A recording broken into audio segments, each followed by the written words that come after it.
Welcome back. Welcome back to Living in Mexico. I'm Ana Maria Salazar.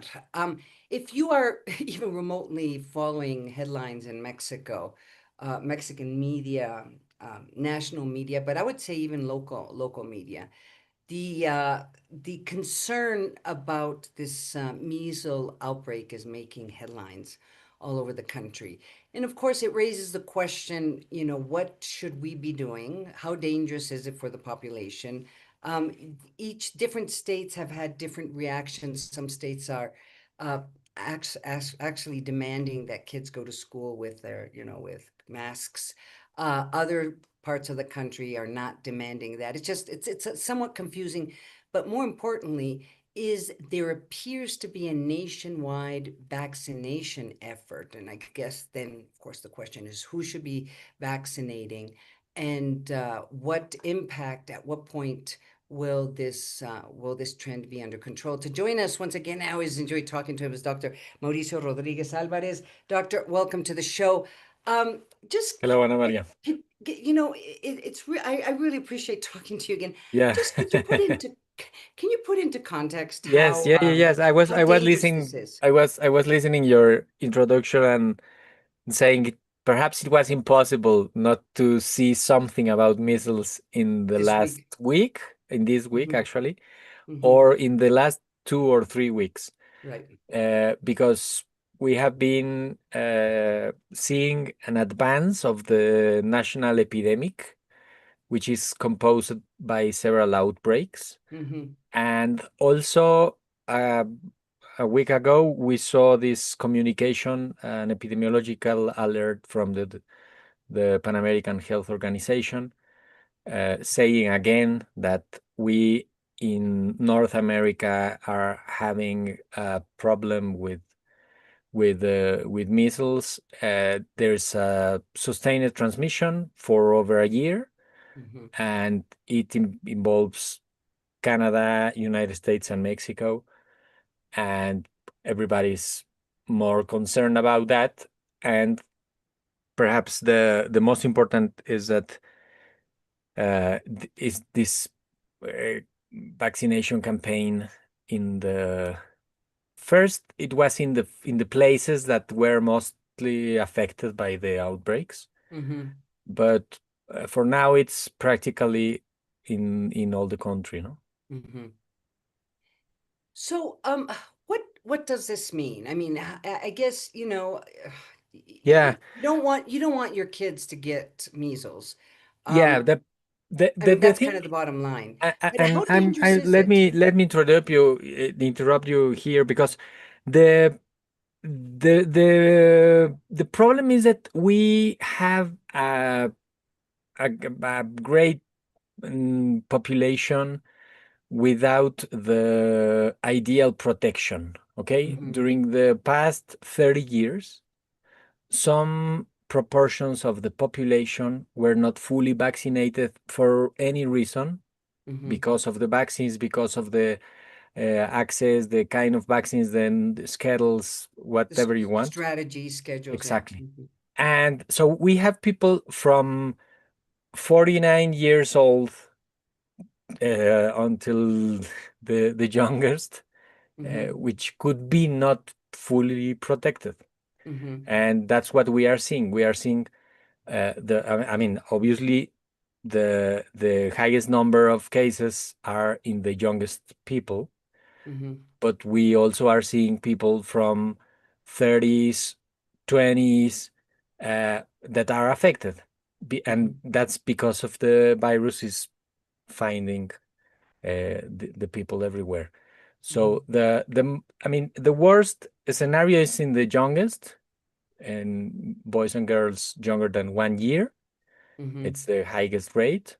And then 1 to 4 years, and 5 to 9, and 10 to 15. mm-hmm, And we need to complete the all the vaccination in, of course, in the high risk groups, mm-hmm, and try to give a booster dose in those that they don't know what happened with their vaccination mm-hmm, in their in their childhood or in the Mhm. last 10 or 12 years. So I get, so then I guess the issue is, and you can, you know, that I've seen that there is, well, I'm talking about here in Mexico City, there is, you know, there's been a push to try to daily have at different points in Mexico City, even in the metro parks, I mean, to have people vaccinated. I guess the question mark is there going to be enough vaccines? I mean, you're talking about a major push to vaccinate Yeah. almost millions of people around the Mm. country. And Well, and that is the first, you know, the issue is that most of these people are going to need a booster, at least the younger people. So it's just it's a daunting it's a yeah, daunting yeah. strategy. I mean, in theory, the if the vaccine if the vaccines are used properly, Hmm. they could be enough because I mean, the vaccination is not undiscriminated like in COVID, which Right. all the Everybody was population, vaccinated, right? yeah, Yeah. all, everybody went to have a dose. Here, that is not the scenario. Hmm. We need to put the vaccines only in those who have an uncompleted schedule.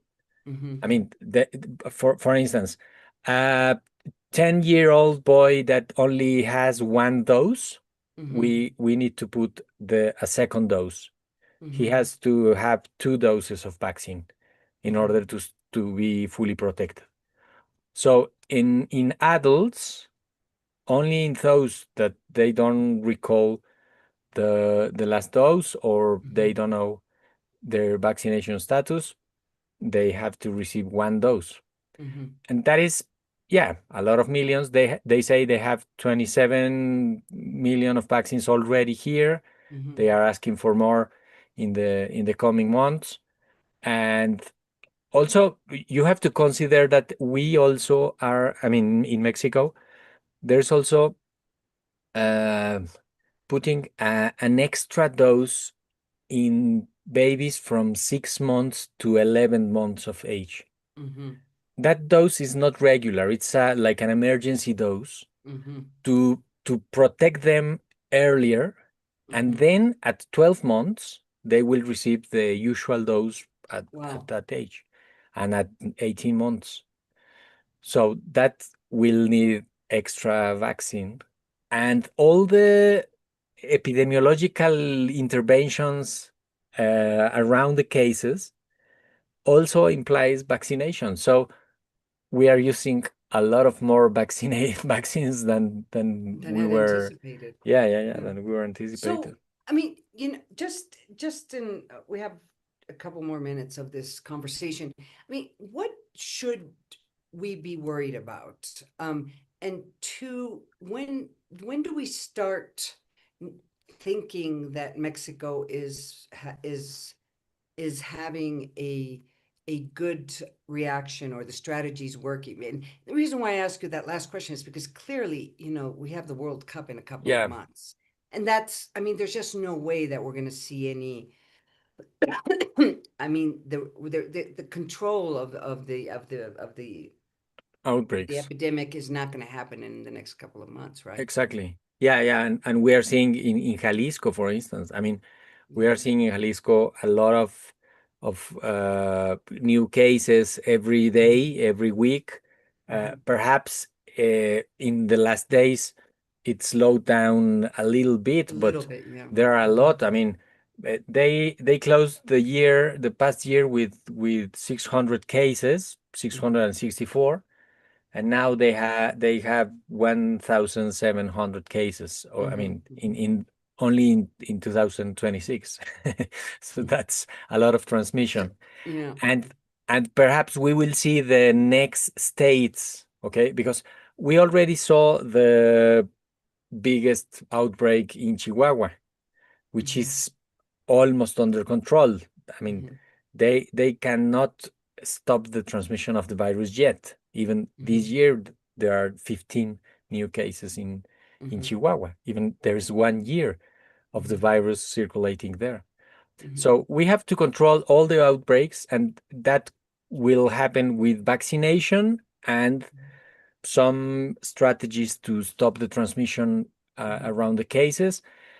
The worst scenario is that we still having outbreaks, perhaps in schools that Mhm. they will have to close for a couple of weeks or so, Mhm. or cities that they will have interruption of the of some activities, Mhm.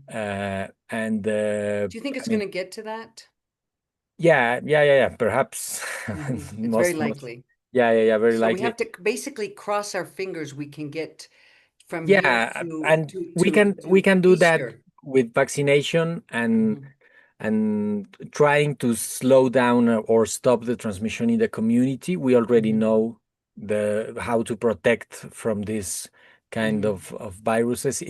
The transmission is almost the same as influenza or Right. COVID, which Mhm. is during a very hard cold, like Mhm. the first symptoms are exactly the same as Mhm. influenza or COVID, Right. and 4 days after that, it will start A rash. with a rash Yeah. all over the body. Mhm.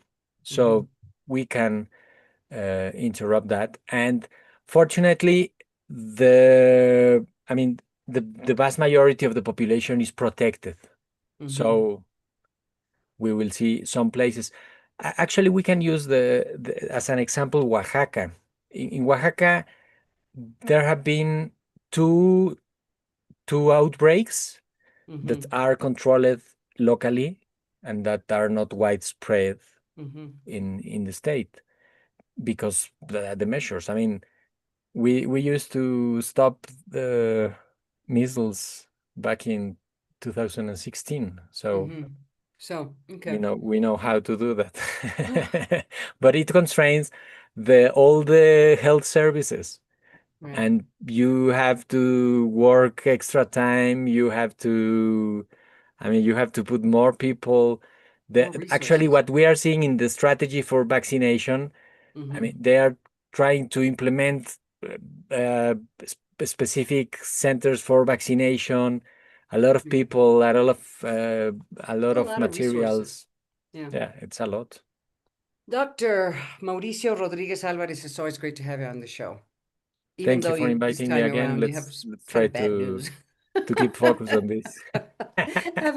See Have you a soon, great Ana weekend. Maria. Thank you. Have a great weekend, Dr. Mauricio Rodriguez Alvarez. He's a professor at the medical school at UNAM University. He's been joining us throughout the years. We're going to go to commercial break. I'm Ana Maria Salazar, and you're listening and watching Living in Mexico.